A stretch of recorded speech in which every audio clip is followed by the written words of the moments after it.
Hello, hello. Welcome to the Story Darlings podcast. I'm Sandra. And I'm Tara. Tara, what do we have going on today? We have a very special first episode back from summer break for you guys because we have an author here and we're going to do an interview with Veronica Lancet. And she is going to be talking a little bit about a book that we put on our monthly read for you guys called Fairytale. But also maybe a little bit more into her backlog of stories so that you guys can read those as well. Yes, perfect. Thank you so much for having me. So excited to have you. I'm also curious to hear what you have upcoming too. So, Fairytale, this is going to be the trad release on August 19th, correct? Yep. And when I started reading this book, I didn't realize what a chunker this book was, which I personally love because you get to just live with the characters almost like minute by minute and just experience everything. And I finished Fairytale last night and I loved the romance. I love how you depict these very, I don't want to call them villains, but they're just so morally gray, but they would absolutely destroy the world for their woman. And I ate that up. And so now I'm just curious, like, where did you find the inspiration? Because Fairytale is so many different types of things. So how did you come up with this world? So probably this is going to come a bit of a shocker, but I started writing. So I most of my books up to fairy tale were dark romance, and I don't read dark at all. I only read like cozy type of books, like historical romance, that kind of thing. Oh. So I was like, let me try to write something that's like cozy and nice and like a comfort read. And so I started fairy tale thinking it was going to be just like a like your regular a small town romance, maybe something, like a bit of a rom com, something like that. Yeah, did not happen. No. For those who have not read this, that is not the vibe of the book. I mean, I came up with the title Fairy Tale, so I had the name of the town in mind, and I was like, okay, this is going to be the small town called Fairy And already I was thinking it sounds really cute. Mhm. Yeah. So it's like the perfect title for like a cozy small town romance. But yeah, the first chapter, that's when I knew it wasn't going according to plan. So, Tara and I grew up in a place called Springdale, so every time I would pick up this book, I'm like, "Oh, yeah," but I kind of did. So, cozy stories, the thing about it is it's all about atmosphere, right? And you definitely get that at the beginning of Fairytale. You drop us in, she's this teacher at this boarding school, and it's so much atmosphere with the rain and traveling into Fairytale and just the weird things that start happening with the train ride and all of that. And I kinda get that cozy aspect, but it changed very quickly. Mhm. It changed so fast. Toward the end, I almost got like a high fantasy kind of Yeah, vibe yeah. to it too. Would you ever consider or have you written any kind of high fantasy stories? So I think my last one would be considered more like along the lines of high fantasy.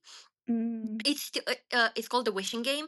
It still starts sort of in the contemporary world, but that's only for a few chapters because the heroine, she's mortal, and she loses her husband in a car accident, and then she gets an invitation to this like wishing game organized by the gods, and they have to travel to like through different sort of realms and do some Ooh. types of trials to get their one wish sort of fulfilled. And yeah, there is this ancient god that doesn't want her to get her wish. Okay. That's, like, I right up our alley. yeah, I kind of now really wanna read that book. I read slash I cheated, I guess, I don't know. I did the Audibles version of this and let it, like, read to me, which I really enjoyed. There's some audibles I'm like, I can't do this. It's ruining like, the readers are ruining it for me," but I really enjoyed your Audible, so yay for that. Yay! The duet Um, is excellent, yeah. I'm guessing by what you just said that it was kinda surprising when you went into this thinking that it was gonna be like this cozy book, and then after the first chapter, it kinda started changing for you. Were there any other parts of this book or any of your other books that you thought you were going one direction, but as you wrote it, it went in a different direction or was So surprising? A lot of my ideas come, so I see, for example, a pre-made cover and I'm like, oh my god, I have an idea for that. And it happened two times. It happened once with Barbie and the Villain. I saw this illustrated cover of a girl reaching for a book, and I was like, oh my god, what if the heroine could travel to her favorite book world? Ooh. Ooh. And that started out as a rom-com, or maybe, like a cozy fantasy. Cozy again. Cozy fantasy rom-com. Well, let me tell you, it ended up being uh really dark. Like, yeah, the villain is villaining in the book, instead of being like, the kind of like rom-com type of villain. Yeah, no, no, no, he's really dark. And then another one happened with the one that I just finished and is going to get published in December. And I saw a cover. It was for a sports romance, and I was like, "Oh my god, I can write my first sports romance." Yeah, no, it turned out to be like a dark academia paranormal Oh. romance. Okay, so Wait, which I'm one is this? This one is sinister. That's what. Okay. I'm Yeah. not gonna lie, all of these books sound right up my alley and like something I could definitely get behind reading. So we might have some future book club Mhm. books Yay. coming out of all of these telling us like synopsis of the books. Yes. I mean, it's always because I sort of always dream of writing the type of book that I would read. It's just that whenever I start doing it, it ends up just like, taking a whole personality of its own and doing its own thing, and it's no longer cozy. Yes. So it sounds like in this great debate of, in writing a book, the plotting versus the pantsing, would you say that you're more of a pantser when you're writing these novels? I always say I'm kind of half half, just Ok. because I like to have an idea going into a book. So I need to be prepared. I need to do my research, even though that research ends up being like maybe 10% being used in the in the book. But I like to feel ready. After that, when I start, it's usually, yeah, the book becomes a completely different thing, and I don't really like to really map out everything. I get bored when I do that, so Yes. I just like go into it. Whatever happens, happens. Have you ever had a favorite character that you wrote? Like I know you keep saying you gravitate to the cozy. Do you like writing the characters that are a little bit more cozier, or do you No, like writing the no. dark characters more? I like writing the complex characters that you don't really know whether you like or you dislike or you hate. There that was one of Sandra's first questions to me is, "Do you like this person or do you not?" Because you have a lot of those Caleb. characters in the book where you're like, "Do I?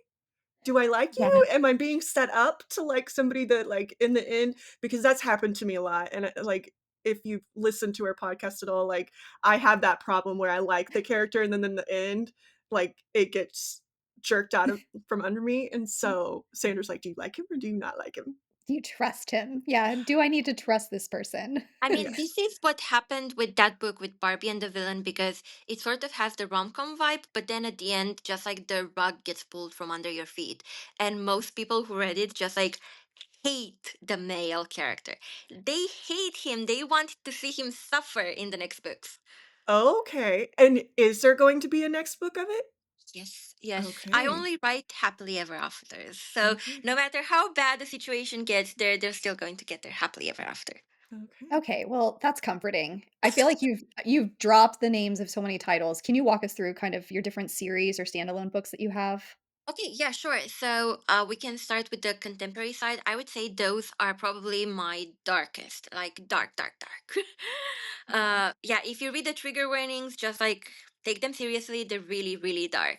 One of them is Morally Ambiguous Duet, and I would say this is more like pitch black, like really, really dark. Pitch Black. Okay.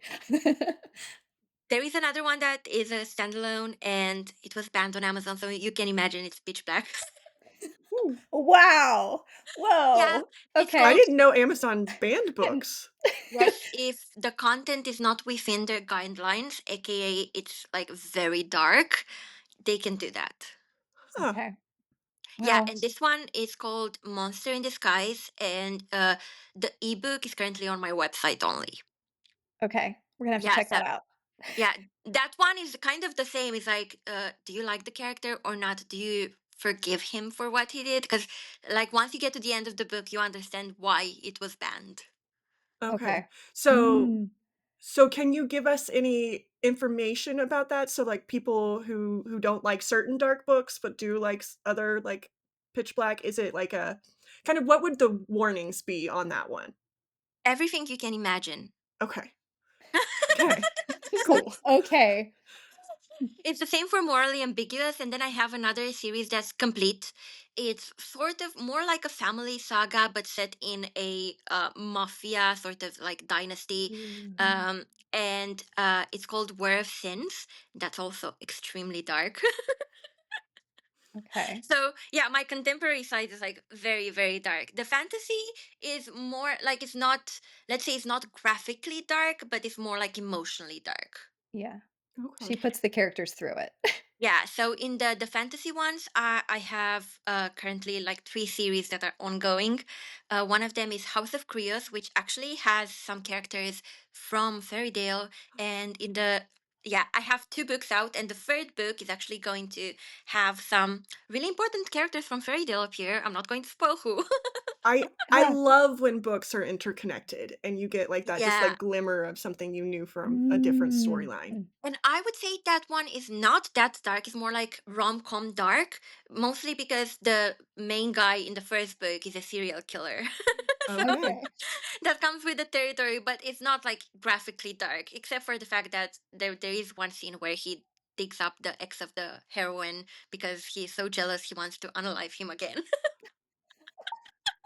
I Oh, mean, Tara, this is you. yeah, this I feel like she is my new favorite author coming in here Yeah. because this is right up my alley in dark, and I also love cozy books, but I told Sandra that I read a really cozy book and I loved it and it was like my feel good book. And then her response is like, "How is this a feel good book, Tara?" So I feel like sometimes for me, the darker books are the cozy books.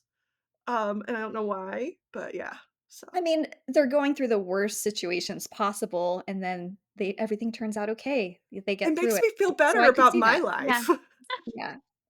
Veronica, I have to say, like, you're so bubbly and cute, and the fact that you're writing these dark stories is just such an interesting juxtaposition. I Yes. mean, I've always been told that I had a very morbid sense of humor. So Oh, I love that. when I started writing it, and I could actually like insert that morbid sort of like humor, and people love it. That was literally like a dream come true. So I also, because Wednesday came out this week, so Yeah. I was watching Wednesday and reading this book, and they fit vibes really closely, like, with that Mm. dark gothic kind of, like, feel to them. Mhm, mhm. It was a good I've only made You'll it through episode 1 of Wednesday, though. you will definitely like the new one that I have coming because it's still a gothic one, but it's in school, so it's Yes, they're in high school. I do That love is the my school ones favorite. too. Academia is my favorite ever, But so I'm fair warning, one of the tropes is accidental pregnancy, and I know that a lot of people hate that trope. mm, I don't mind it. okay. I That don't can go think either way for me. I'm open to it. I'm Okay, open to it. okay. I don't think I actually have a trope that I hate. You're like, "I love everything." I just like, hey, I like seeing where the book goes. Yeah, yeah, yeah. Because all the tropes seem to fit the books for me, for the Yes. most part, and so I don't think I like all books. I'm gonna have to read this. This is Sinister, right? Yeah, yeah. Mhm. And one thing I will say, even though they're in high school, and it's accidental pregnancy, so yeah, technically it is sort of like teen pregnancy. It's still like paranormal, so there is reincarnation. So let's give it some like Yeah, wide Yeah, berth. yeah. yeah. Is that one out? It is, It's going right? to be out Or in December, December? Okay, and the audio as well. okay. Okay, Are perfect. are they the same readers that read Fairy Tale or different readers? And We're still casting for okay. it, but yeah, the Wishing Game actually the audio came out last month, and it's really really good. Like I'm not How an audio listener. It was done actually by Simon and Schuster, the audio, and they like I gave them recommendation for the voices, and they found the narrators, and I was pleasantly surprised. Even like as a non-audio listener, I was like, oh my god, I would listen to this. Ooh. how do you pick out what you're thinking you want in a reader or, It's when you are casting or telling them what you want? Honestly, it's really difficult. So I've done it both ways where I do it myself. So like for example, for Fairy Tale, I did it myself where I had people audition and I would just like sift through a lot of auditions and sort of like listen, and if I close my eyes, do I imagine the character or like it doesn't fit? And yeah, I do that with the books that I do myself. But then with the books that, for example, Simon and Schuster is doing, did the Wishing Game and is doing Sinister, I fill out a questionnaire with kind of like the idiosyncrasies and everything that relates to the character, and then they come back to me with sort of a list of narrators that they think might fit that vibe, and they tell me to pick my top, and that's what I do. Oh. That's so good that you get that say, that input in it. Yeah, yeah, and for me, it's very much like if I close my eyes, can I imagine that this person reading is actually the character? And I think it's very hard sometimes because you can recognize that they're good voices and they're good voice actors, but they don't really fit the character. Yes. I'll say for Fairytale, the duet, I don't know the actor names there, but I absolutely loved both of them, and whoever Mhm. did Eamon was amazing I know, because I know. so amazing 'cause the main story is set in the '50s, and he just had that kinda classic Like swagger to swag. him. I ate that up. Yes, loved it. It was his first dark romance. That's so Really. Yeah. I'm just it was so good. Like, I will go back and listen to that audiobook because it was so good. What Um, what has he done before? Now I need to know, like, what is yeah, he his Uh, has what some was his, I I guess, think common? it's mostly RPG, fantasy. Oh, Okay. wow, I think okay. so. Yeah, I'm not exactly sure, but yeah, I think so because he said this was his first dark romance and he really enjoyed it. So, Yes, he has the voice for it, Yes, he so does. great job casting that, Veronica. yes. And, I I mean mean, I don't know if he's gonna listen to this, but he should probably get into some more dark romance. Oh, I think he is. I think he's going to do more. Mm. You mentioned having a say in the Simon& and Schuster audit for upcoming books. So what was your story in being indie publishing and then going the traditional route? So how long have you been writing these stories? So I first published in 2020. So, but at the end of 2020, so at the end of this year is going to be my 5 year anniversary. But yeah, I started publishing mostly the contemporary dark books.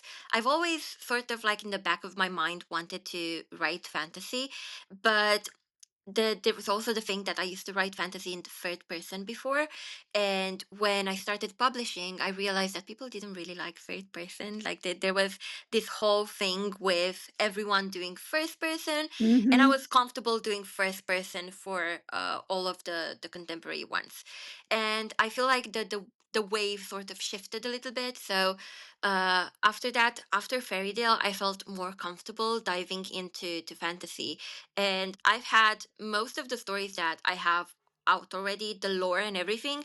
I've had that written for like ages. I just like kind of like take bits and pieces from things I already wrote before. Okay, you said you're hitting your 5-year mark and that you've already written so much. What is your routine like? Because, we were talking a little bit before the episode, you're getting your doctorate, you're Yeah. working on that. So what is your routine like, your schedule? I don't really have a schedule. I just like try to write when I can, and not even when I can, because I find that sometimes if I don't already work it out in my mind what I'm going to write, then I can't just like sit down and start typing. It doesn't work like that. So most of my routine is like me in my head trying to work out the every single detail, and then when I have everything and it clicks in place, I can write it. Oh, so interesting. Yeah, that's why sometimes some books take longer and some books take, for example, Fairy Tale, I wrote it in like a month and a half just because it clicked. What? Okay, if you guys have looked at how long this book is, it is Yeah, it's a a chunky. 275,000 words. I don't know Yeah, how I did it. I don't know how I did it. That was the first and only time I've done that. a month and a I'm But half? I'm sorry, I can't even fathom. Actually, one of the things that is a bit different is that for Fairy Tale, I wrote it exactly before I started my PhD. So you could say that I also had a bit more time because after that, I've been writing. So in total, since I started my program, let me count: one, two, three, four, five, six, 7 books I've written. She's like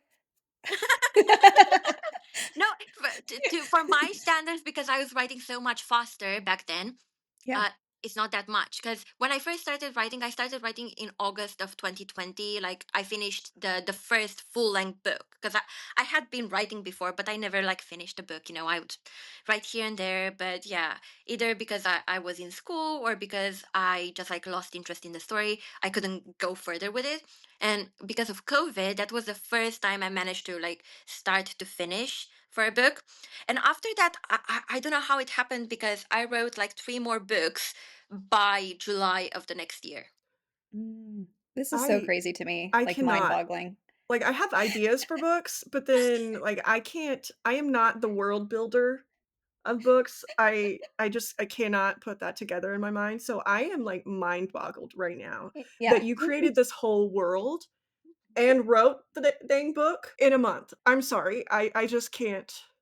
It was like looking back right now, I was at the same time possessed by the story, but I also had time and no stress about school. Mhm. Like for example, now I have so much more stress, so I have to do both of them. And in the last two, like 3 quarters, I've also been TAing, so that was also like added time basically. So it's much harder to like for my standard, I don't feel like I'm writing as much as I could do, just because sometimes you also need some brain, let's say brain break. Yes. Yes. uh yeah, and just like think, oh my god, I have so much time in the day, why am I not writing more?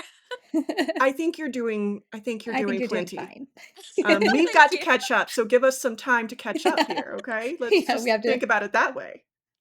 Thank you. Yeah, no, it's just like I think that is my own issue because I see how fast I was writing in the past, Mhm. and then it was a really kind of like hard thing to adjust to with school and sort of reconciling the two schedules together.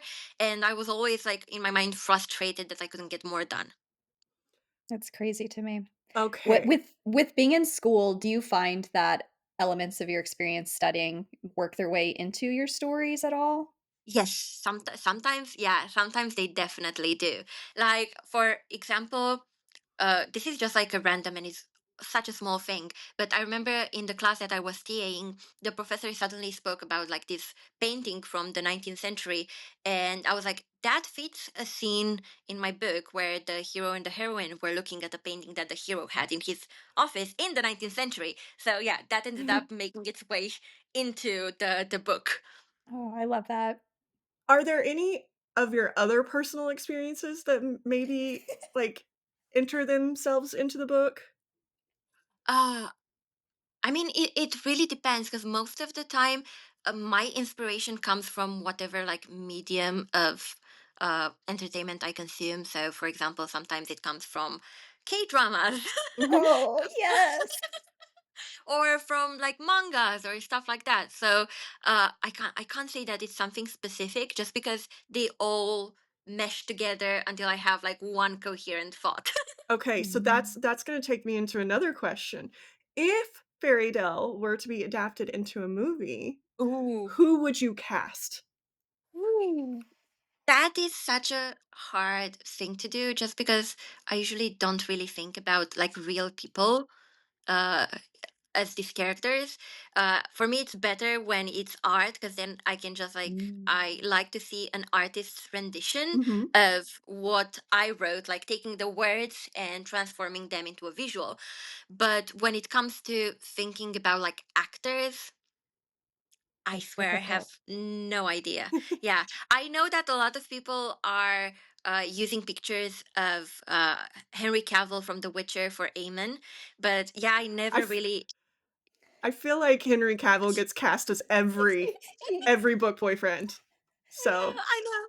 I think that fits just because of the silver hair, but yeah, I never thought about it like that until I saw people marketing it like that, and I started using it. But otherwise, Uh-huh. yeah, not really. So Huh. I thought we were gonna go a K-pop, like, drama route with that, like, You know, ooh. that I would love because there's so much more to explore there. Like I prefer Asian cinema, like the way their perspective versus like Western Hollywood. Yeah. So yeah, I would definitely prefer that. Yes. I see a lot of, I loved Goblin, and the thing I love about K-dramas is there's an innocence to it, right? Like, there's this very cute innocence to it, but the stories are always so dark and deep, and I Yes, love how psychologically very yes. dark. Yep. I love that. I mean, Um, my favorite actress, she's a Thai actress actually, and I could definitely see her in a lot of my work. The yeah. heroine, her name is Urasaya Sperband. So, yeah, she's a Thai actress, and she is such a good actress. Like literally, I would definitely see her. Okay, we're gonna have to look her up. Yes. So you mentioned K-dramas. I'm interested because obviously if you're reading and consuming different media and stuff, that's going to somehow like that influence will work its way into your novels and stuff. So what would you say are your top 5 favorite books? Because I'm doing research so I We can read these we books. need some. Yeah, My favorite books, of mine or others. yours. Of Your mine. favorites. Oh, that's hard. Because I feel like whenever I'm writing a new book, that one is my favorite at the time, just Uh-huh, because I'm so uh-huh. immersed into the world and the characters. But after that, I mean, so besides Fairy Tale, The Wishing Game has a really, really soft spot in my heart. I really like it. Uh, Okay. yeah, I think the hero in The Wishing Game is the cutest. Oh. He's an emotionless ancient god, and because he is emotionless, like he cannot understand social cues, so he ends up blundering all the time, like he says the wrong things. And then like for example, he tells the heroine, I have decided that you are going to be the first female I'm going to take on a date, you may rejoice. And she's like,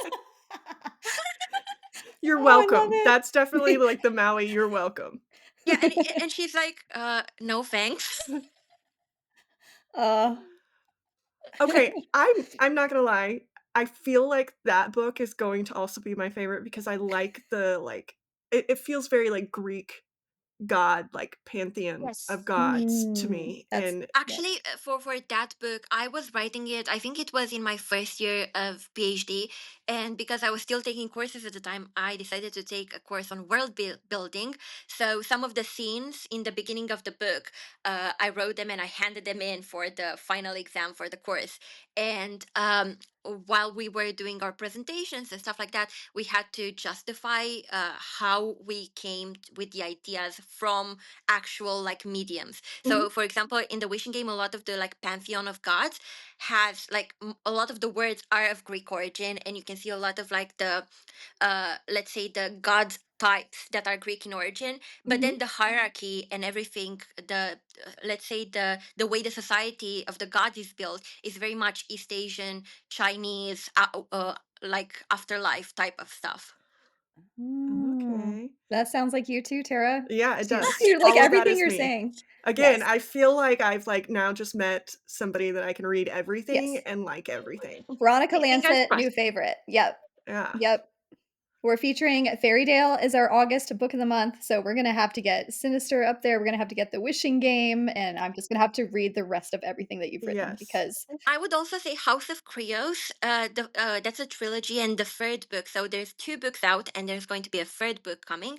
And the first book is actually a little bit more unusual because it's entirely from the point of view of the hero, Hmm. and he's a serial killer. there you Does go, he know Tara. he's the hero? Or does he think he's not the hero? So Ooh. he is a serial killer who is in a slump, and he's gone to therapy to try to fix his slump, and he hasn't been able to.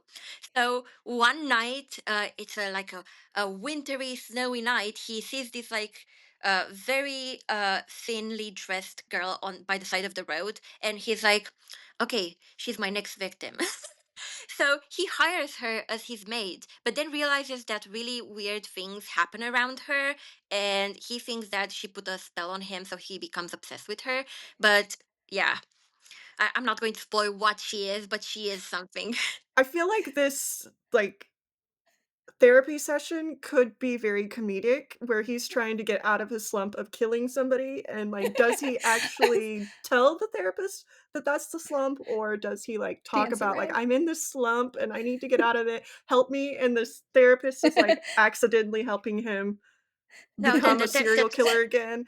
Like, I so feel the thing is that the therapist, she's a woman and he does not kill women. And he's like, oh my gosh, she's so annoying, but I can't kill her because my mom would kill me. Because he has a very good relationship with his mom. so Yes. again, like, I feel like this is a comedy. Yeah, I It feel is your, dark. like it is like a dark comedy, to be honest. Even book two goes back in the past during the Second World War, actually, and this time is the heroine who is a supernatural creature. I'm not going to say what, but it's her first time in like on Earth, so she doesn't really know anything about anything, and she messes words in English, and it's really funny. Like my favorite thing, and it's not a spoiler, the hero takes advantage of her and tells her that his name is Mine. Oh, I love that. And she's Oh, like, is that your middle name or something? And he's like, yeah, something like that. But only you can use it. I oh. love that. They're that kinda reminds me of, like, the Mr. Meow kind of Mhm, dynamics in Fairy mhm. Tale. I love it. Oh. You said earlier that you are currently working on 3 series right now, right? Yeah. Yeah. I'm like, how do you keep this all straight when you're writing so much? Like, I know you're still in school, so you're not writing as much as before, but how do you keep this all straight? So it helps that they're all in the same universe and some of them are recurring characters. So, for example, the hero in the Wishing Game, you meet him as the villain in House of Krios. Okay, Oh. I'm gonna have to read them But it's all. like the really bad villain that everyone hated, and then after they read his book they're like, okay, I forgive him. I don't know, Mm. I hold grudges, so maybe I need to Okay, know then if I I'm forgive him. curious. I'm curious if you're going to forgive him. I hold hardcore grudges, so much Tara, so that, yes, like, Sandra Tara was a and I little bit have mad at me. yes, we get Oh yeah. into little spats. I'm very forgiving, Veronica, and I'm like, it's okay, baby, I forgive you." And Tara's just like, "You're dead to me." Yeah. So I think you could start with House of Krios. So the first one is of Ice and Villains, and then after that you can go into the Wishing Game and see if you forgive him. Okay, Okay, so do okay. I need to read all 3 books of So it's two like, 2 books. books out, but do I need to Yeah. wait for the 3rd book in No, order to because read? that one, it's actually better if you read the Wishing Game before it, because it's going Okay. to, you know, Okay, So okay. so I read book 1. book two and then Wishing Game. Okay, okay. Just need to know my reading order here to see, You've got like, your if homework. like, to really Yes, do my yes, experiment right, to see if I forgive him. yes, Need to know yes. how bad he is before I see if I can forgive him. He's Mhm. pretty bad. Did you well, I've got 2 questions. I'm gonna tag on to Sandra's last question about your favorite books, and I'm gonna ask your favorite books from any author, just your top 5. Ooh, I ooh. mean, I will say that my favorite ever author is Sherilyn Kenyon, and her Dark Hunter series, like that one, I started reading it when I was in high school and I loved it so much. And I think it's really kind of like influenced my own writing as well because she does this whole like redeeming of the villain very, very well. Okay. Dark Hunter. Yeah. So that's 1. Yes. I mean, Or it's a because it's a series, so it series, could yeah, count it's a for 20 more. plus book series. Okay. So Well, it can't count for all 5. I do have more. I do have more. I also like Cresley Cole's Immortals After Dark. Okay. Okay, what is that one Um, about? The, Immortals. like, title gets me. So it's a series as well, like 20 plus titles. Like you have a lot on your hands when you dive into it. But it's interconnected standalones, and they all have like, different couples, but within the same universe, the same type of mythology, lore, and everything. And you have recurring characters that you're just like waiting and dying to get your hands on their books. So I really, really love that type of, uh setting an expectation within readers, like for secondary characters. That for me is like the best thing ever when I read a book. Don't mind me getting my pen over here to where I can I write know. these titles. I mean, Immortals After Dark, so there's humans, Valkyries, vampires, Yes. werewolves, Yes. so Mm, yes, all of that. okay. And very Okay. alpha heroes. So Okay. I just wrote that down. I'm learning so much right now. those are kind of like more old school paranormal slash fantasy romance, I feel like. And there is another one by Sherilyn Kenyon that is more sci-fi. Mm. I think it's called The League, the series. The League, yeah. That one also has, I think, like 7 or 8 books, uh, but so well done, like amazing. One of my favorite, and my favorite out of it is Born of Legend and Born of Defiance. Those two are like I have the paperbacks home and here. I can honestly say that all 3 that you just named are brand new to me, so Oh, you will have so much to read just because once you start, you're going to get addicted. And luckily, there are a lot of books in each series. yes, but Veronica, I have to read all of your books first before I start diving into 20 Okay, books a There's a okay, lot of piece. fair catching enough. up we have to do, apparently. Yes, I wanna hear more about Sinister that's coming out in December. Is Yes, this the first book? Like, is it standalone? Is it gonna be a standalone. Oh, it I is a know, standalone. shocker, no more series. Okay. Are we Yeah. So is it a standalone that might be adapted into, other people from these books coming into another book, like, a group of standalones? Is that I So don't even it's a know. is that a thing? standalone within the same universe as all of Okay, my other fantasy books. okay. Okay. And there is one character that will be kind of like a prominent part and will represent the supernatural in the in Sinister, that's coming from one of the other series. Oh, okay. That's a main Okay. character in the other series. So yeah, there will be kind of like a bridge between them. Okay. So I think in the meantime, Tara, we have from now until December to catch up on some of the backlist Mhm. items, and then maybe December we Do dive Sinister. into Sinister, And yes. Sinister actually is going to be another 700 plus page book. Woo! Okay, I How? love it How do though. you keep I like, I don't know, I feel like 100 pages for me would be a lot to write. I'm still mind blown about this 700 pages. I sometimes wish I could also write less, like, shorter books, because then I have so many ideas, I could write more. But at the same time, like you said in the beginning, that you like longer books because you can get more Mhm. acquainted with the characters. It's the same Mhm. for me while I'm writing it. I get so kind of like intimately acquainted with them that I can get into their minds a lot better. And also the plot can be like you can feel the development, even as a Yeah. writer, you can feel the development when you're hitting some kind of like, let's say, beats in the story. And the more you write, the more you get to know them. Yes. I was gonna say, it sounds like when you're writing these, you're discovering who they are and feeling Yes, them out exactly, and what exactly, choices they would make in these exactly. Yeah, situations. yeah. Yeah. Do you Okay. do you take a similar journey as the reader in this where you're also learning them as you're writing them? And are you, like, thrown by some of the, twists that I know I stories take? I was. know I was thrown quite a few times in this book. So are you thrown by these as well, or did you have it Yes. kind of, like, mapped out in your head, like, "I'm gonna put a twist here"? No, I have kind of like the pillars of the story. Sometimes I have like scenes that I want to get to that I Mm. think of way before. But for example, for Sinister, there is a really like crazy twist at the end that I did not myself figure it out until pretty much the third part of the book. I love that. Now we're She's gonna have like to come back to you and be like, "Is this the twist? Is this it?" I mean, Tell you us. will definitely know it because it's like huge. Okay. Mm.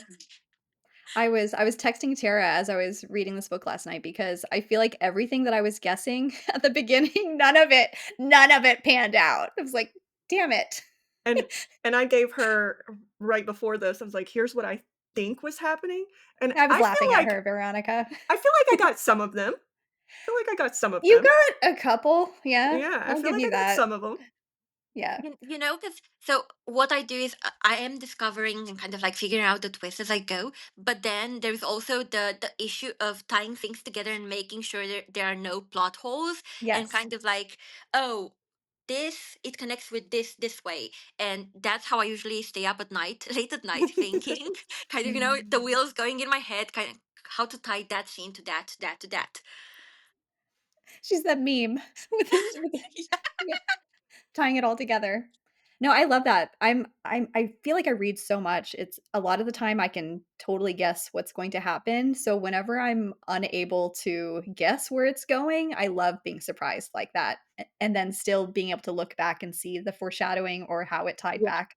That's so satisfying to me. In the process of writing, sometimes it just like, I don't know, I call it in a way very much like fate or serendipity, because everything sort of like clicks in place without me going back and doing anything. Yeah. Like the foreshadowing is there without me even having figured out where the story is going. But sometimes I do go back, and if the foreshadowing is too subtle, I add just a little bit more so Mhm. that the reader can pick up on some aspects of it, so that it doesn't feel like, oh, this came out of nowhere. Yeah. Would you say that your writing process has changed at all with, like, Fairy being trad published now from when you're just doing it all on your own? Not really, Not not really. really? I'm still, because I finished Sinister. Now it's with the editor. I finished it last month, and now I started another book. And whenever I start another book, it's always the same process of like figuring out the characters, making sure things click in place. And sometimes it can feel so slow, because I expect, I have the story in my mind. I expect it to go super smoothly. Okay, I'm going to sit down and write, but then it just like doesn't really work like that, because I have to like mentally get to know the characters first. So yeah, now I am getting frustrated with a new story. With Fairy being trad published now, has there been any big changes at all between the version that you originally published with the one that's coming out on the 19th? Actually, no. The only thing that we didn't remove anything. I was super glad about that.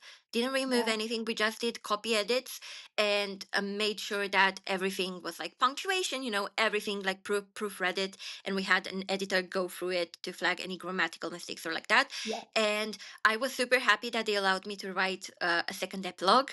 Uh, I loved it so much. oh, I really? needed that, yes. Yeah, because in the first book, uh, sort of like for me, why I ended it like that in the beginning, I was like, we've had this entire journey, we've been through this entire journey. It kind of like makes sense for it to kind of like slow down a little bit. It doesn't have to be, like a banging conclusion or something like that.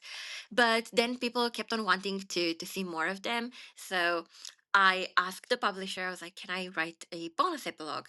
And they were already worried about the word count, because it's like super super long, and they didn't know whether the formatter was going to manage to like make it tight Yeah. enough. And then the formatter managed to do it a bit less pages than they had initially said. So they were like, you can write this long of an epilogue. And I was like, yes. I loved it so much. I feel like it did a really great job of bringing everything together. I could see exactly why people would wanna see more of them, and before we hopped on with you, Veronica, I was telling Tara, "Okay, Eamon is, like, at the top of my list now as book boyfriends." It came out of nowhere, and I love them so much. Their story was so they went through so much. Oh, yeah, yeah, he is, honestly, and I can understand why you would feel like, do I like him or not? Because he does some questionable things. But in the end, it's all in the name of love, so we can Mhm, forgive mhm, it's that. okay. Yes, we And can. that is definitely my book boyfriend vibe, like, he'll burn the world down for the woman, so Yes. Exactly. So what does it matter that he like killed some 2,000 people? She's like, Minor "Ah." things, minor Yeah, things. yeah, he might have caused another plague, but that's just, it happens. I love it. So, besides Sinister, which you mentioned is now in edit mode to be released in December, do you have anything else that coming out in, I guess, 2026? So I That you have can Barbie and the Villain 2 that's going to be in 2026, the Okay. third book in the House of Curios trilogy, and then finally I'll have a finished series. I can't wait. And right now I'm also trying to kind of like write some standalones in between, but like in the same world. Okay, Okay, so I 2 absolutely books. adore the name Barbie and the Villain. Yes. Mhm. She's just like her name, and she has a dog, a white Pomeranian, which I also have. I have a Pomeranian and he's so crazy, but I love him too. What's your Pomeranian's name? So Sissy, but we call her Butchie, Oh, Butchilicious. oh my god, that is so cute. And fun fact, I actually got her as I was writing Barbie and the Villain because as I was writing that dog, like in the book, I became so obsessed with Pomeranians that I needed the exact one. Like I needed to get the exact white. It had to be the same. Is this the first time that you wrote a dog in a story? Because you have Yeah. Mr. Meow, and I was like, "Oh, you have a dog, okay." Yeah, with the dog, yeah, and it's really funny because a lot of people think that I wrote it based on my dog, but no, it was the other way around.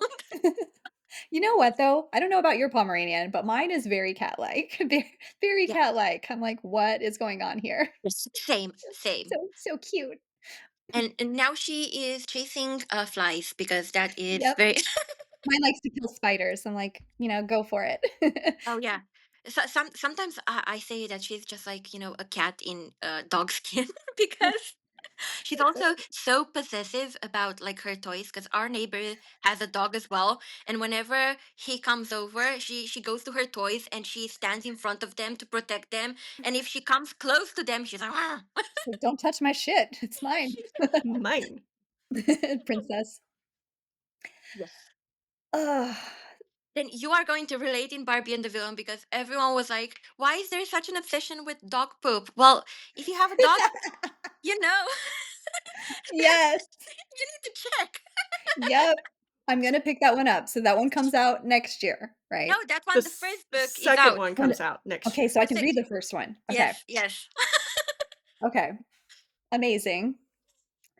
Veronica, what would you say to readers who read your stuff, they love it, and they want to write stories of their own? Like, what is your biggest piece of advice for them to actually get it down and write? I mean, honestly, I would say that do it. And also at the same time, just like everything has a time and a place. Like even for me, I wrote summaries when I couldn't write like full length books. But even if you like start small, there will come like if you feel like you don't have time, you'll find time at some point. But if you like start small and build up, then you're definitely going to do it better. Yeah. It sounds like for you, you have that good balance of not forcing yourself to do it, where it sucks the fun out of it, but you also have the discipline to just sit down and do it, right? Honestly, I get frustrated with myself because, yeah, I want to write more. I have so many ideas. I need to like get all of these books out. But at the same time, I also have this thing where until it clicks in my head, I cannot write it. Mm. Are you So, a perfectionist at all? very much so, yeah. Okay. Mm. And also, I cannot like if I have an outline with every like step by step, it just like is not fun for me. It gets Yeah. boring. I need that sort of like exploring the story and finding out the story as I go. Like it's the experience of, also while I'm writing it, but also in my head, experiencing the story. Yeah. Is writing it out and discovery your favorite part of the whole process of writing a book, or would you say it's, audience reception, like readership, how they react to it, or what would you say is your favorite thing about being an author, a novelist? Writing it, definitely. And, when you have those like little eureka moments where Mhm. everything fits together and it's just like it's so satisfying and I think it's kind of like you get a high from it. Yeah. Veronica, it has been such a pleasure having you on the show. You are like a burst of sunshine. I have been anticipating this for a few weeks now, and it has been such a pleasure having you on to talk about, What? yes, your books and the writing process and your influences and the things that inspire you. Where can our listeners find you?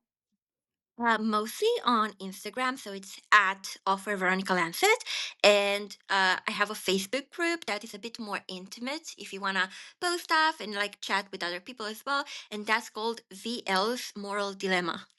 Oh, I I love like that that. name. Is this like a spoilery kind of group? Like that kind of nature? Or Not entirely. It's more kind of like for the OGs. Like sometimes I give sneak peeks over there because if I have a cover, I cannot not share it, right? It's like no. Okay. So Instagram, veronicalancet.com, and the yes, that's the Facebook group. website. Okay.